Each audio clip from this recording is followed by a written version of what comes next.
Good morning. Good morning.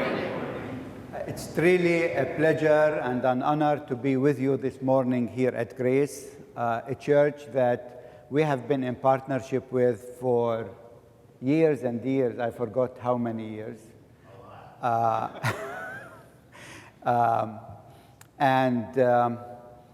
You know, maybe this is for some of you the first time to meet a Palestinian, Arab, Christian, on the top even a Lutheran pastor.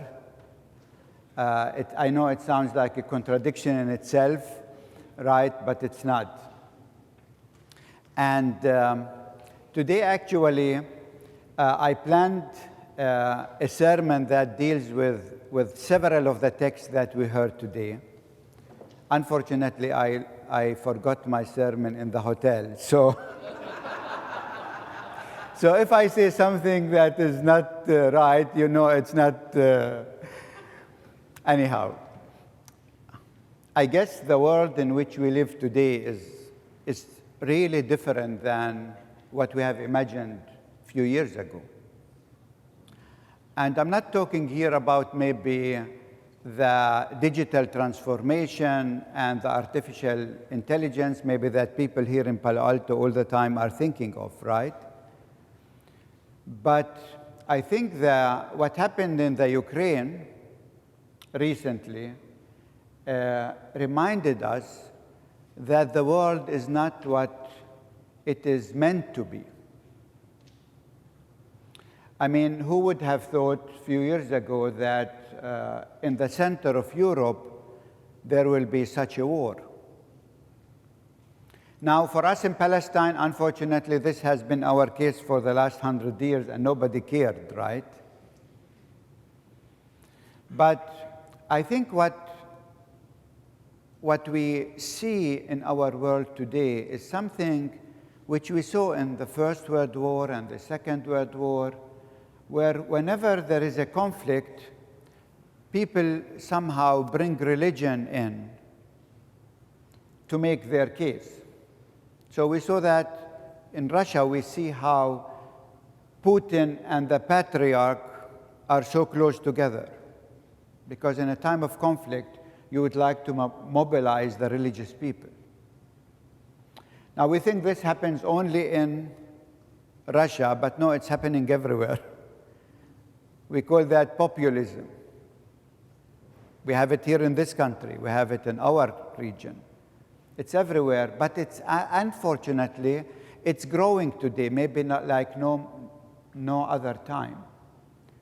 So these are really scary times to see this populism and religious nationalism growing everywhere, in Latin America, in Africa, in Europe, in America. And we need, as religious people, as Christians in this case, to be alert that often, you know, when we see some religious discourse, that maybe this is just the packaging, but if we look and go deep into it, we see lots of nationalism, actually. It has nothing to do with faith. It's ideology. And actually, as Christians, we have to be very critical in reading even biblical text,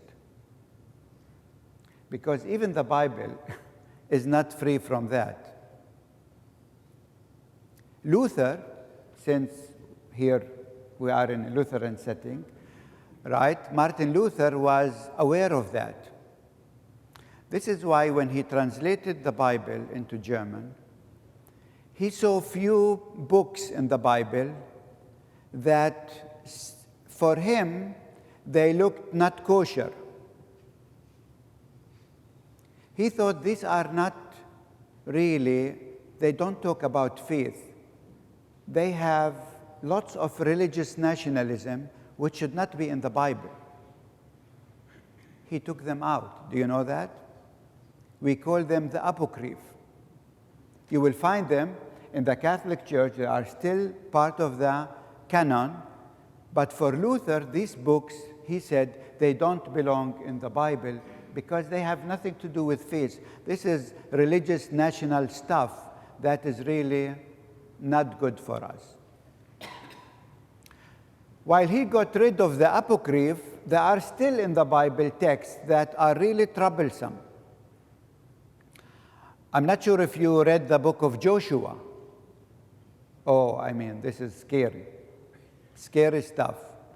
Because Joshua actually is calling for a genocide of the original native people of Palestine, but he's doing it in the name of God. It's not he is telling the people to go and kill everyone, even the animals, but he's saying God is telling you to go and commit this genocide. Scary stuff. So even when we read these religious texts, we have to be really very careful what we do with them. One friend told me, so why don't we take rid of this book of Joshua, for example? I said, if we take them out, we might think that all religious discourse is really holy, but it's not. This text, like Joshua, is a reminder to us to be alert and to be critical when we're reading text, because we might end up with a kind of religious nationalism where we think God belongs to us and we fight and exclude other people in the name of God. Unfortunately, this is being done everywhere. And as Palestinians, we have really suffered under this, because often when people read the Bible, they think, the land of Palestine belongs only to one group, the Israeli. Because when they hear the first text that we heard today, and it talks about Israel, they think, this land belongs exclusively to Israel. And then we end up with this kind of religious nationalism. Actually, the texts today are a great help there. Because in the first text we read about Naaman, he was Aramean, right? A leper from a different country, even an enemy country for this kingdom in Palestine called Israel, the northern kingdom. But God cares for Naaman, who is from a different country and who is an enemy, which is really a reminder that God is always inclusive, not exclusive. And this is actually also what Luke is reminding us. Luke, if you read the Gospel of Luke, Luke has so many stories about the Samaritans. And you know what? The Samaritan, who is the enemy, is always the good guy, never the bad guy, right? Because for Luke, it was important to say, if we really care about faith, faith is always inclusive. It doesn't exclude people. Now, I have to tell you a story, since both stories about the lepers. I want to tell you a story, a true story, of lepers in Palestine. Until 1970, we had in Palestine lepers. I mean, leprosy is actually a bacterial infectious disease that deals with the skin, but also goes and affects the nerve system. And so we had this disease. It's also called the Hansen disease, until 1970. In 1947, we had maybe 15, 20 lepers who were left in Palestine. And there was like a hospital for the lepers in Palestine, in Jerusalem. And the British came and they said, let's look at this hospital. And in this hospital, there were Jewish lepers, there were Muslim lepers, there were Christian lepers. And they said it's not good for Jewish and Arab lepers to be together. Let's divide them. So sure enough, they sent the Arab Christians and Muslim lepers to East Jerusalem, and they sent the Jewish lepers to West Jerusalem. We call this sectarianism. It's really dividing people along religious lines, which the British, by the way, did everywhere, right? They did in India and Pakistan. They divided the people there according to these lines. They did it in South Africa according to race, white and black, and they did it in Palestine between Arabs and Jews. Again, this kind of sectarianism is something that is really different. And the Gospel of Luke tells us at that time these were, Jewish and Samaritan lepers together. The Bible brings them together. He doesn't exclude, and he doesn't exclude the Samaritan.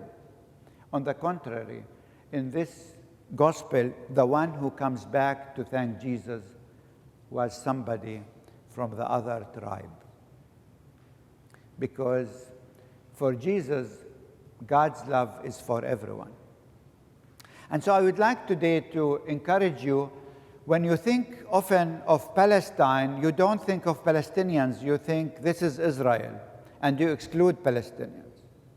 But that land has actually Israeli and Palestinian Christian, Jews and Muslims, and our vision as Christian community is to have that country an inclusive country that has place for everyone. Now, religious, national, Jewish Israeli wants actually to exclude us from the land, to exclude us from the promise, to exclude us, and even some of them might be calling for a genocide. This is not what God has in mind. What God has in mind is a different world, different maybe than the world we live in today.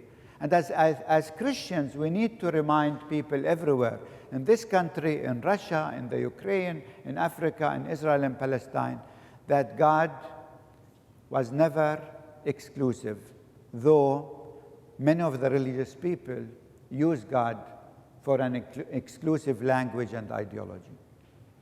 So if we want to make this world a better place, we really need to listen and learn from Luke, learn from these passages we heard today, because these passages are a reminder for us that, the job is not done yet. It's really not done yet. And God needs all of us to work for a different world that has place for everyone. Amen.